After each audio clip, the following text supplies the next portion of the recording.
Hola, buenos días a todos y a todas. Un honor estar aquí con vosotros y nada, agradecer antes que nada a la organización por haberme invitado.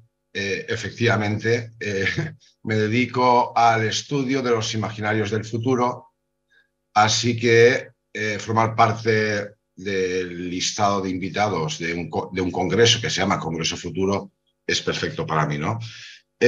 Bueno, tengo poco tiempo y para no quedarme divagando en el primer punto de lo que os quiero contar, he preparado un pequeño texto que, bueno, iré leyendo y comentando para asegurarme que voy a poder realizar todo el trayecto que me he propuesto. Bueno, yo quisiera exponer, grosso modo, cuáles son las imágenes del futuro que dominan hoy día en nuestras sociedades. La pregunta, el punto de partida es ¿qué imágenes del futuro nos rodean hoy? Bueno, hay varios tipos. Yo las he reducido a tres, hay desde luego más, pero nos quedaremos con estas tres. Bueno, las primeras imágenes del futuro, que seguro todos y todas conocéis, son las que proceden de la distopía, que es un género literario y cinematográfico cuya especialidad consiste en la descripción de sociedades del futuro peores que la existente. Bueno, están por todos los lados las distopías. Es un género que nació a mitad del siglo XIX, pero que a lo largo del siglo XXI se ha convertido en un discurso social, cultural y políticamente dominante. Las distopías nos rodean, las distopías venden millones de ejemplares, algunas series distópicas se encuentran entre lo más visto cada temporada, todos conocéis alguna, y en realidad las distopías tienen una utilidad. Hay que reconocer que tienen cuanto menos la habilidad de acentuar, de iluminar los aspectos negativos del presente. Así pues, las distopías es obvio, y esto es innegable, que son una herramienta muy interesante para criticar el presente, la sociedad de la que vivimos, y para transmitir al público medio, a audiencias conformadas por personas normales, no necesariamente especialistas en ningún área del pensamiento, sino tienen la habilidad de transmitir a las personas normales un diagnóstico crítico de la situación. Bueno, ese aspecto positivo de la distopía, lamentablemente, se cruza con otros muchos rasgos negativos que tendríamos que tener en cuenta, y es que el superávit de distopías potencia en los receptores o corre el riesgo de potenciar en los receptores sensaciones como el miedo, el fatalismo, el victimismo, la resignación. Son muy hábiles a la hora de criticar el presente, pero no nos dicen nada sobre cómo mejorarlo, transformarlo o superarlo.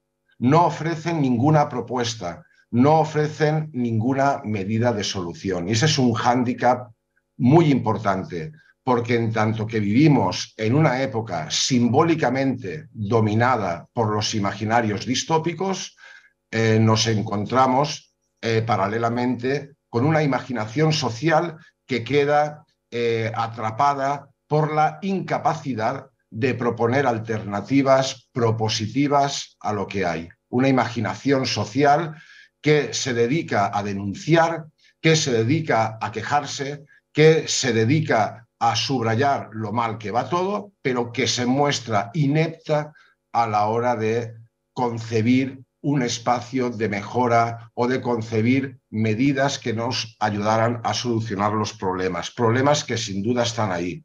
Antes se han comentado varios, ¿no? La violencia de género, el cambio climático, el ascenso de las políticas más retrógradas, el aumento de la desigualdad social. desde luego, la realidad es un desastre. El presente está lleno de defectos y la distopía no hace más que subrayarlos. Pero, ¿y después qué? ¿Qué hacemos para solucionar esto? Bueno, la distopía no dice nada. Por otro lado, de manera involuntaria o voluntaria, depende del texto, la distopía termina legitimando el presente. Al comparar el presente con un futuro peor, el presente siempre sale beneficiado, siempre sale representado como un espacio menos malo. Y el espectador o el lector medio abriga la sensación de que, bueno, al fin y al cabo no estamos tan mal, podríamos estar peor. Aunque la voluntad de la distopía en cuestión, sea la que sea la sana voluntad de denunciar la injusticia, termina legitimando, justificando el mundo en el que vivimos al presentarlo indirectamente como mejor o menos malo que el mundo que hemos visto en pantalla o que hemos leído en el libro. La propagación de la distopía es funcional, por otra parte, al sistema imperante, dado que no problematiza la incapacidad de imaginar alternativas. La distopía te permite criticar el presente, pero no te ayuda en nada a imaginar alternativas. Y al sistema, mientras no le presenten alternativas, el sistema está tranquilo. Le es indiferente que las distopías lo critiquen o puedan criticarlo. Al fin y al cabo, las distopías son financiadas, producidas y difundidas por el propio sistema. El orden vigente metaboliza el discurso crítico de la distopía, lo hace suyo y le saca rendimiento económico con la difusión de las series, las novelas y ese tipo de productos culturales. Bueno, después de la distopía tenemos otro tipo de imágenes del futuro hoy día también muy populares, y esas son utópicas, no son distópicas, y me refiero a las imágenes vinculadas al transhumanismo. El transhumanismo es un movimiento internacional tecno-utópico vinculado a la utopía tecnológica, no política, utopía tecnológica, cuya pretensión es mejorar a todos los niveles al ser humano mediante la aplicación de tecnologías de vanguardia en el organismo. Tecnologías de vanguardia, la mayoría de las cuales todavía no existe. Es un colectivo, el transhumanismo tecnocéntrico, que se manifiesta principalmente en tres proyectos. La prolongación vital del ser humano, conseguir que el ser humano viva más tiempo que el biológicamente determinado, la creación de una inteligencia artificial omnisciente de carácter general y la confección también de realidades paralelas de carácter virtual o digital, donde el ser humano pueda descargar su conciencia y liberarse de las limitaciones del mundo físico. El metaverso sería el último de estos proyectos transhumanistas. El imaginario transhumanista, al igual que el distópico, planea en la atmósfera, chocan uno con otro. Y eso significa que no hace falta ser transhumanista para tener creencias que sintonizan con ese colectivo y creer en sus planteamientos. Buena parte de las películas, videojuegos, series de televisión y cómics de ciencia ficción publicados en los últimos 40 años o son distópicos o beben del imaginario transhumanista. Así pues, lo normal, si alguien coge una novela de ciencia ficción de este periodo, es que se encuentre con un futuro donde los seres humanos son inmortales o casi inmortales, se conectan mentalmente con la realidad virtual, pero en el ámbito social el sistema que rige es el capitalismo, la empresa privada, y ahí no ha llegado nada. La imaginación se muestra desbordante cuando implica la tecnología, pero como decía hace unos minutos, se muestra totalmente impotente a la hora de generar alternativas al orden político. La potencia de las habilidades, que es el tema que nos engloba, conecta directamente con esto, porque hemos perdido la potencia, la habilidad de crear alternativas políticas a lo que hay. Podemos imaginar todo tipo de milagros tecnológicos asombrosos. Podemos imaginar futuros donde la gente no se muere, pero nos resulta muy difícil concebir futuros donde exista justicia social. En última instancia, bueno, se podría decir que el transhumanismo ha sido la utopía dominante en la posmodernidad. Una utopía que divulga el parecer de que la tecnología va a solucionar todos nuestros problemas, sean problemas personales, sean problemas sociales. Esa especie de solucionismo tecnológico quiere hacernos creer que, por ejemplo, el cambio climático no hay que preocuparse mucho por él porque pronto llegará una tecnología o la terraformación o algún dispositivo tecnológico que solventará el asunto. Dentro del transhumanismo hay una variante muy divertida, muy actual, que es la variante anarcocapitalista del transhumanismo, donde encontramos a todas estas élites de Silicon Valley, a Musk, a Elon Musk, a Zuckerberg y toda esta gente que pregonan y difunden imágenes de un futuro donde los estados han desaparecido y toda la existencia gira alrededor de las multinacionales, que son las que tienen el poder. Desde el punto de vista de estas élites, la apropiación de la sociedad por parte del capitalismo sería positiva. Y esas imágenes de un libre mercado carente de fronteras, de un libre mercado que se apropia de todo el planeta, esas imágenes se suelen salpicar también con simbolismos transhumanistas de realidades virtuales, inteligencias artificiales que rigen el destino de la humanidad con carácter benefactor, etc. Ya por último, el tercer tipo de imágenes del futuro que hoy día deambulan por nuestros imaginarios son las imágenes narcisistas del futuro. Son imágenes del futuro que conciernen al yo. Son los sueños de mejora personal, crecimiento personal, limitados al futuro inmediato y ajenos a cualquier consideración de tipo social o político.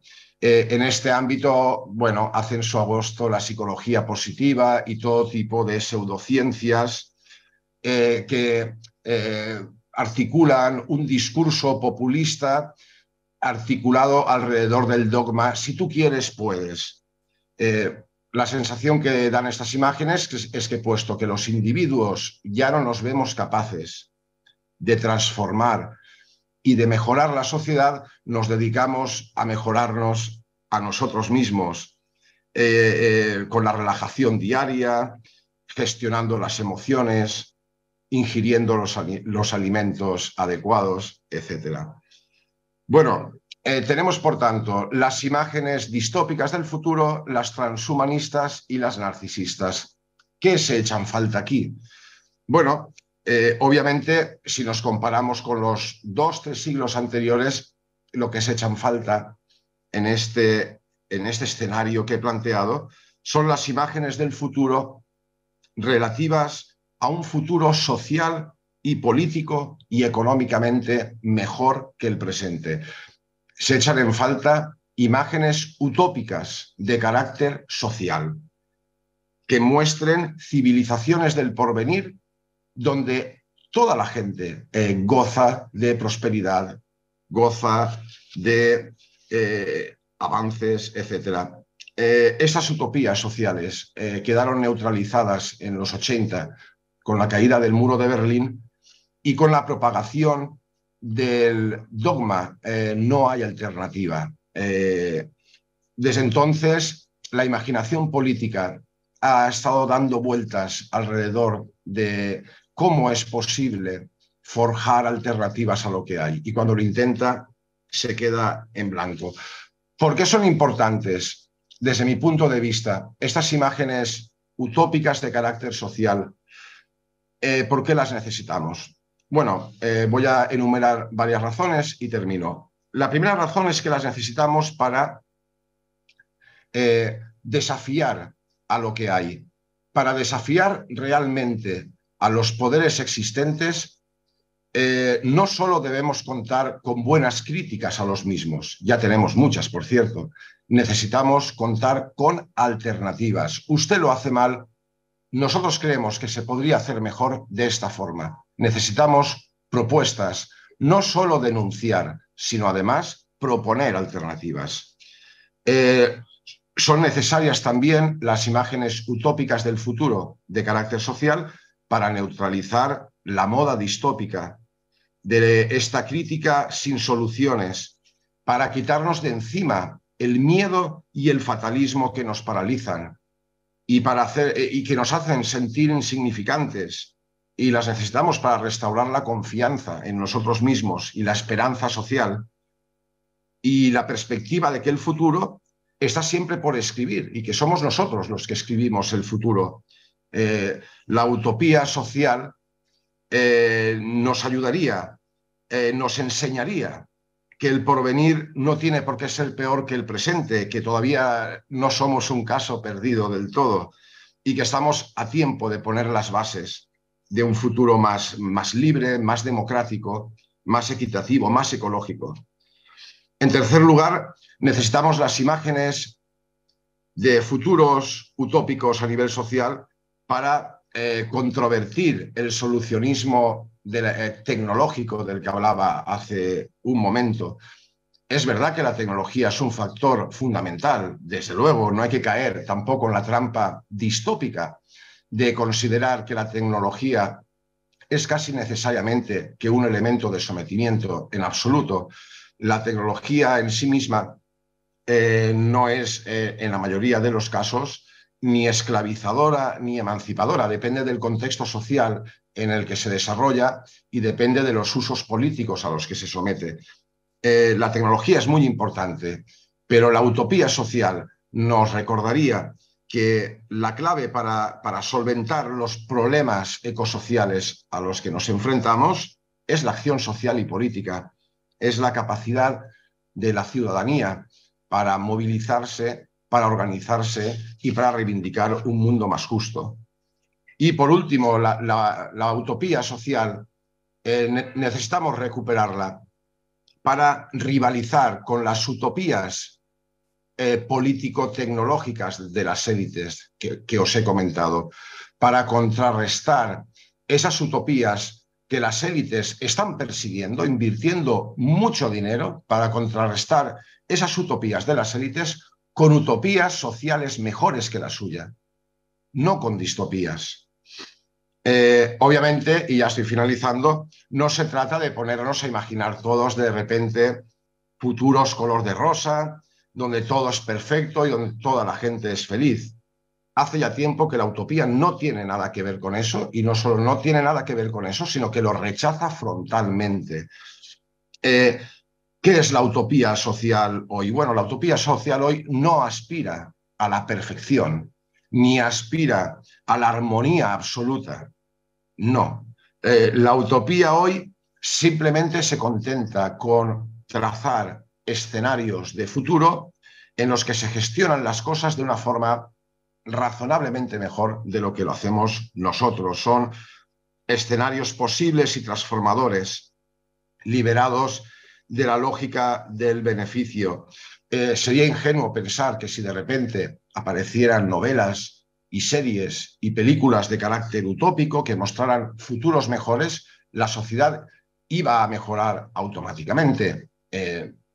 Ojalá, pero no iba a ser así. La mejora social no depende solamente de novelas y películas, depende obviamente de muchos más factores, pero al menos nos ayudarían a cambiar el tono de la conversación.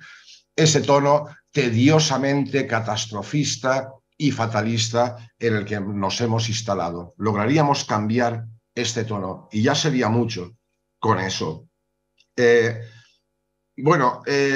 Hay ejemplos ya de este tipo de utopías, por ejemplo, El Ministerio del Futuro, una novela de Kim Stanley Robinson. Están empezando a aparecer, y hacía mucho tiempo que no pasaba, están empezando a aparecer novelas de carácter utópico, social y político en el ámbito de la ciencia ficción. Alguien puede decir, son solo novelas o son solo series, sí, desde luego, pero es que las novelas y las series influyen en la forma que tenemos de imaginar el futuro y componen relatos culturales y relatos sociales, influyen en las historias que nos contamos a nosotros mismos. Y los relatos tienen una incidencia prioritaria en las expectativas que tenemos, en nuestro estado de ánimo, en las decisiones y en las perspectivas políticas que nos planteamos. Así pues, los relatos utópicos de carácter social nos ayudarían a forjar nuevas ideas, a forjar nuevas propuestas de cambio, abrirían el campo de lo posible. No hemos de olvidar que la democracia en su día formó parte de novelas utópicas. La gente consideraba que era imposible que eso se cumpliera. La igualdad de género empezó a plantearse en novelas utópicas y la gente pensaba, esto es una locura, esto es imposible que se realice. Los derechos laborales empezaron a aparecer en novelas utópicas también en su día, en los siglos XVII, XVIII y XIX. Y luego pasaron al ámbito político. Cuando los trabajadores del siglo XIX reivindicaban en los 3 ochos, 8 horas de trabajo, 8 horas de ocio, 8 horas para dormir, se consideraba que era una locura, una auténtica locura. Y bueno, al final la democracia llegó, los derechos de las mujeres llegaron, los derechos laborales llegaron. Hay mucho que mejorar todavía, pero más o menos llegaron. A veces, y esa sería la conclusión, la utopía se hace realidad. Muchas gracias.